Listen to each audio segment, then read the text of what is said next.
আর আল্লাহ তাবারাকা ওয়া তাআলা আপনাকে আমাকে ইনসান জাতিকে নুতফা দ্বারা আল্লাহ পাক আপনাকে আমাকে সৃষ্টি করেছেন। আল্লাহ বলেন, বান্দা তোমাকে আমি নাপাক পানি দ্বারা সৃষ্টি করেছি, তুমি কিসের এত অহংকার করো, এত বাহাদুরি করো, টাকার গরম, অর্থের গরম, আওলাদের গরম দেখাও। আমি আল্লাহ তাবারাকা ওয়া তাআলা তোমাকে যত নিয়ামত দিয়েছি সেই নিয়ামতের শুকর আদায় করো। আমি আল্লাহ সুবহানাহু ওয়া তাআলা তোমার শুকরের নিয়ামতের শুকর আদায় করার কারণে আমি আল্লাহ সুবহানাহু ওয়া তাআলা দুনিয়াতে কল্যাণ দান করব, পরকালেও কল্যাণ দান করব। সম্মানিত শুধু এই জন্য বলতে চাই যে এই দুনিয়ার জমিনে আমরা এসেছি, আর দুনিয়া ও মাজরাতুল আখিরা, আখিরাতের ক্ষেত্রফল। যেইভাবে কৃষকরা অগ্রহায়ণ মাসের ধান কাটার জন্য জমিনে কৃষিকাজ করে, শস্য রোপণ করে, আবার যখন অগ্রহায়ণ মাস চলে আসে তখন এক বছরের বাজে একজন কৃষক তার ঘরের মধ্যে ধান কেটে তার ঘরের মধ্যে নিয়ে এক বছরের জন্য তার খাবারের ব্যবস্থা করে। তদ্রূপ দুনিয়ার জমিনে আপনি এসেছি, আমি এসেছি, বাবা এসেছেন, দাদা এসেছেন। তাকায়া দেখেন, আপনার দাদা আপনার বাবা চলে গিয়েছেন, আপনারও যাওয়ার সময় চলে এসেছে, সিগন্যাল এসেছে, কিন্তু আমরা এখনো পথহারা, এখনো আমরা ইহদিনাস সিরাতাল মুস্তাকিমের রাস্তার মধ্যে নয়। আল্লাহ তাবারাকা ওয়া তাআলা আপনাকে আমাকে, আমার বাবাকে নিয়ে, দাদাকে নিয়ে আপনাকে আমাকে সুপুর্দ করে দিয়েছেন। এমনকি আপনার যখন যুবক ছিলেন, যুবক ভাইরা, যতই যৌবনের অহংকার করো, এই যৌবন তোমার চিরকাল থাকবে না, একদিন তোমার শেষ হয়ে যাবে।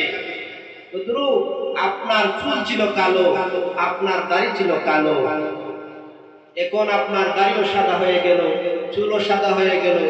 মনে করবেন আপনার মরণের পরওয়ানা আপনার দরজায় হাজির হয়ে গিয়েছে, কখন মালাকুল মউত হাজির হয়ে যাবেন। আর আল্লাহ তাবারাকা ওয়া তাআলা যখন হুকুম করবেন তখন আপনার আমার জান নিয়ে যাবেন। সেজন্য আমার বাবারা, বন্ধুরা, আমি যে আয়াতটা তিলাওয়াত করেছিলাম, আল্লাহ বলেন, হে দুনিয়ার মানুষ, মানুষের উপরে এমন একটা সময় ছিল যখন সে উল্লেখযোগ্য কিছুই ছিল না। আমি আল্লাহ তাবারাকা ওয়া তাআলা তাকে অনেক কিছু দিলাম। এমনকি মনে করেন যে আমি ফরিদি, তখন সময় আমার নাম, আমার পরিচয় এগুলো ছিল না। আল্লাহ পাক যখন আমার মা বাবার মাধ্যমে আমাকে দুনিয়ার জমিনে প্রেরণ করলেন, দুনিয়ার আলো বাতাস আমাকে দেখালেন, আস্তে আস্তে যখন আমি বড় হতে লাগলাম তখন সময় আমার পরিচিতি, আমার নাম প্রকাশ হতে লাগলো। তদ্রূপ আমার বাবারা, বন্ধুরা, এই আল্লাহ সুবহানাহু ওয়া তাআলা যে আপনাকে আমাকে এত কিছুর মালিক বানালেন, আপনাকে এত কিছু নিয়ামত দিলেন। একটা সন্তানের জন্য তার বাবা তার নিয়ামত, একটা সন্তানের জন্য তার মা তার নিয়ামত। রাসূলুল্লাহ সাল্লাল্লাহু আলাইহি ওয়াসাল্লাম বলেন, যদি কোনো মানুষ, আমার কোনো উম্মত, তার মা এবং বাবার চেহারার দিকে তাকাইয়া থাকে এবং তার মন খুশ করে তার মা বাবার চেহারা দেখতে থাকে, আল্লাহ তাবারাকা ওয়া তাআলা তার আমল নামার মধ্যে একটা মকবুল হজের সওয়াব দান করবেন। সুবহানাল্লাহ। এমন সন্তান আছে, মা নিয়ামত, বাবা নিয়ামত পায়, নিয়ামতের নাশুকরি করতেছে, তার ঘরে জান্নাত, তার ঘরে জাহান্নাম। রাসূলুল্লাহ সাল্লাল্লাহু আলাইহি ওয়াসাল্লাম বললেন, তোমার ঘরে জান্নাত, তোমার ঘরে জাহান্নাম। যদি তুমি জান্নাত দেখতে চাও তাহলে তোমার ঘরে গিয়ে তালাশ করো, তুমি জান্নাত পেয়ে যাবে। আর যদি তুমি দুজক দেখতে চাও, জাহান্নাম দেখতে যাও, তাহলে তোমার ঘরে গিয়ে তুমি দেখো। কারণ যদি মা এবং বাবা আপনার আমার প্রতি খুশি হয়ে যান, রাজি হয়ে যান, যে মা যে বাবা যে আওলাদের প্রতি রাজি এবং খুশি হয়ে যান, আল্লাহ তাবারাকা ওয়া তাআলা তার প্রতি রাজি হয়ে যান, নবী ও রাসূল তার প্রতি রাজি হয়ে যান, এবং সেই ব্যক্তি আল্লাহর বন্ধু হয়ে যায়, সেই ব্যক্তি আল্লাহর ওলি হয়ে যায়। যারা আল্লাহর প্যারা বন্ধু হয়েছে তারা মা বাবার দোয়ার মাধ্যমে। সম্মানিত হাজিরিন, এই মা বাবা আমার আপনার নিয়ামত। যার মা বাবা দুনিয়ার জমিন থেকে চলে গিয়েছেন, কবরের কিনারে গিয়ে মা বাবার জন্য মাগফিরাত কামনা করব, কোরআন তেলাওয়াত করব, দোয়া করব, ইস্তিগফার শরীফ পাঠ করব। আল্লাহ তাবারাকা ওয়া তাআলা আওলাদের এগুলোকে কবুল করে তার মা বাবার কবরে যদি আযাব হয়ে থাকে তাহলে আযাবকে বন্ধ করে দিবেন। সুবহানাল্লাহ।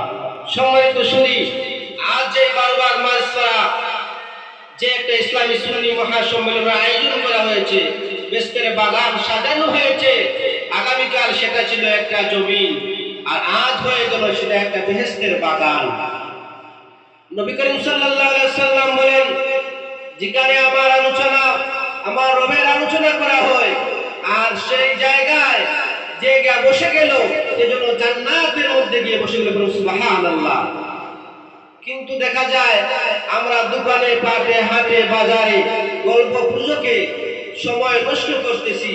বাবারা, বন্ধুরা, আমি আপনাদেরকে মিনতি করে বলতেছি, যারা আজকের মাহফিলে যারা অতিথি, তারা আমরা মেহমান, আমরা মেজবান, আমরা তাদের খেদমত করব।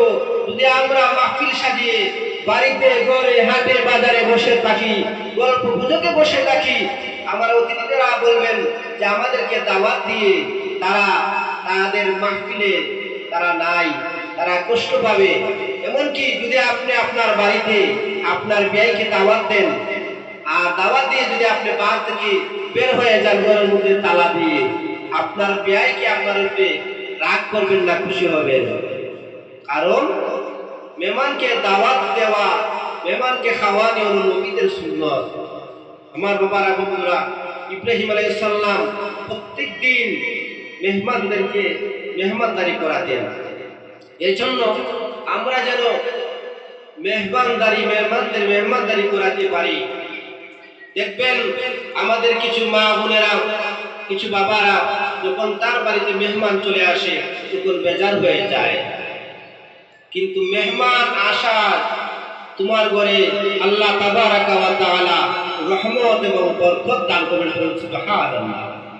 আমি সেদিকে যাচ্ছি না, আমি বলতে চাই, আমি যে হাদিসটা তেলাওয়াত করেছি, قال رسول الله صلى الله عليه وسلم الدنيا سجن المؤمنين وجنات الكافرين।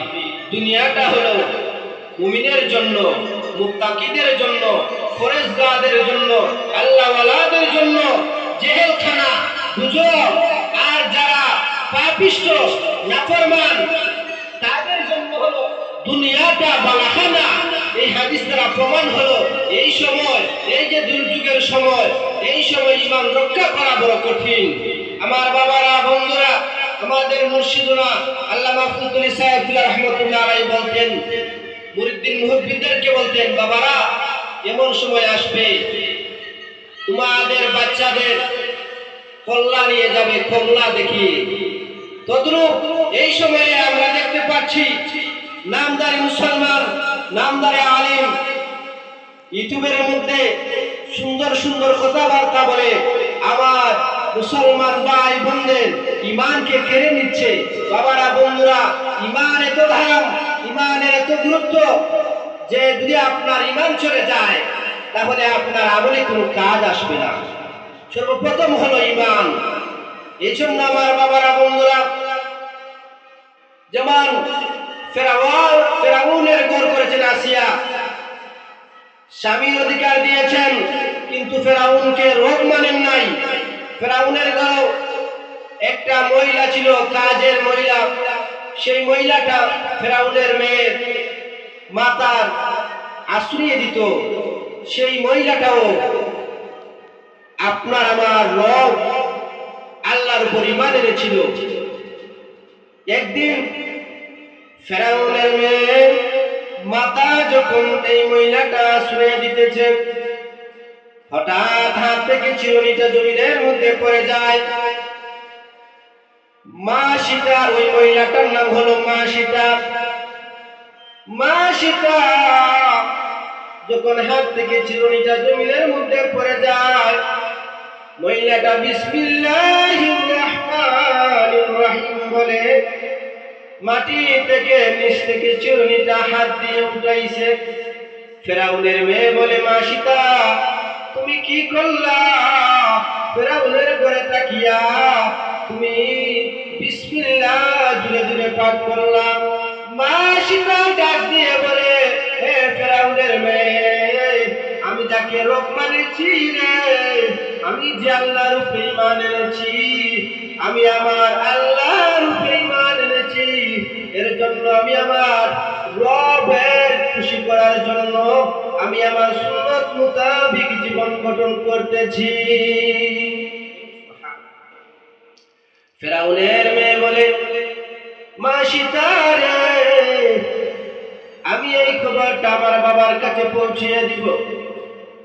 মা সীতা বলে, দাও, কোনো অসুবিধা নাই, আমি কোনো মনে মনে লুকাইয়া আমি ইসলাম কায়েম করতেছি না রে, আমি আমার রবের পরিচয় লুকাইয়া দিতে চাই না, প্রকাশ্যে রবের পরিচয় দিতে চাই।